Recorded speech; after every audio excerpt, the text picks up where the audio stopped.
et pane silmad kinni.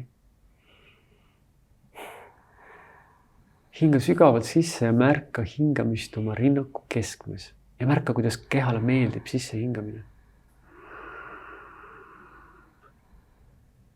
Ja välja hingates ei tee enam mitte keegi mitte midagi. Mitte kui midagi. Luban kõigel juhtuda. Hingamisel ja helidel luban juhtuda. Aga ei tee mitte midagi.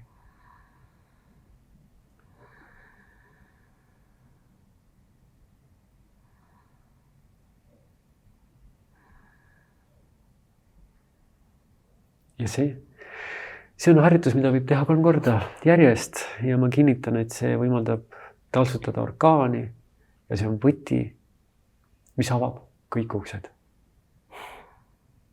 Nii sisse ustest kui välja ustest. Mida iganes siis nüüd see igaühe jaoks tähendab.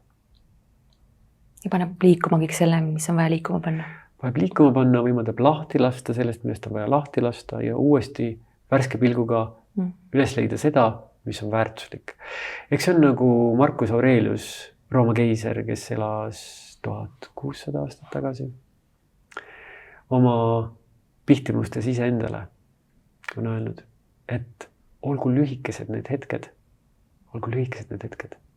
et saabuda täielikult pestuna, puhastununa, heatahtlikuna siia maailma tagasi. Me ei pea selleks mediteerima tunde, päevi, vaid pigem on nagu see üks selline hästi lihtne praktika, mis võimaldab meil hetkeks lahti lasta ja siis jälle tulla tagasi. Sest üks asi, mida me siin elus õpime, on lõdvestumine.